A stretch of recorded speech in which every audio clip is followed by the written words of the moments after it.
നിങ്ങൾക്കറിയാം, ഒരു സ്വാഭാവികമായിട്ട് മനുഷ്യൻ കിടന്നുറങ്ങുന്ന സമയത്താണ് പോലീസ് രാവിലെ ഈ നടപടികളും ഇൻക്വസ്റ്റ് അടക്കമുള്ള മറ്റ് നടപടികളുമായിട്ട് പോയത്. ഒരു മനുഷ്യൻ കിടന്നുറങ്ങുന്ന സമയത്ത് പാത്തും പതുങ്ങിയും വന്ന് എന്തിനാണ് പോലീസ് ഈ നടപടി സ്വീകരിച്ചത്? രാവിലെ 9 മണി ആവൂലേ? രാവിലെ 10 മണി ആവൂലേ? എന്തിനാണ് നേരം പുലരുന്നതിന് മുമ്പ് ഇപ്രകാരം ഒരു ധൃതി കാണിച്ചത്? ഇതേ കാര്യമാണ് 2 ദിവസങ്ങൾക്ക് മുമ്പ് ബഹുമാന്യനായിട്ട് ശ്രീ വിഷ്ണുപുരം ചന്ദ്രശേഖരൻ അടക്കം നമ്മൾ പറഞ്ഞത്.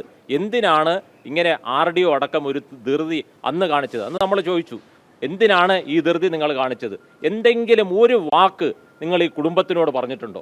ഇങ്ങനെ ഒരു വിശ്വംഭരനും ഈ വസ്തുവുമായിട്ട് ബന്ധപ്പെട്ട വഴിയുമായിട്ട് ബന്ധപ്പെട്ട് തർക്കിക്കുന്ന ആൾക്കാരും ഒക്കെ തന്നെ 2 മാസങ്ങൾക്ക് മുമ്പ് ഗോവൻ സ്വാമികളെ കാണാനില്ല, 2 മാസമായിട്ട് ഇവിടെ കാണാനില്ല എന്നൊക്കെയുള്ള വ്യാജമായിട്ടുള്ള ആരോപണങ്ങൾ ഉന്നയിക്കുമ്പോൾ അതിനെ മാത്രം വിശ്വസിച്ചുകൊണ്ട് നിങ്ങൾ അന്വേഷണമായിട്ട് മുന്നോട്ട് പോവുകയാണ്. അതുകൊണ്ട് ഇന്നിപ്പോൾ അതെല്ലാം മാറിയിരിക്കുകയാണ്. രാവിലെ പോലും പോലീസ് ഒരു തിടുക്കമാണ് കാണിച്ചിരിക്കുന്നത്. തീർച്ചയായിട്ടും അതെല്ലാം ഇപ്പോൾ അഗ്നിശുദ്ധി തെളിയിച്ച് അത് വന്നിരിക്കുകയാണ്. അത് മഹാസമാധിയായിട്ട് ഇതിനെ മാറ്റും. നിയമപരമായിട്ടുള്ള ഏതറ്റം വരെയും നിയമപരമായിട്ട് മുന്നോട്ട് പോകും.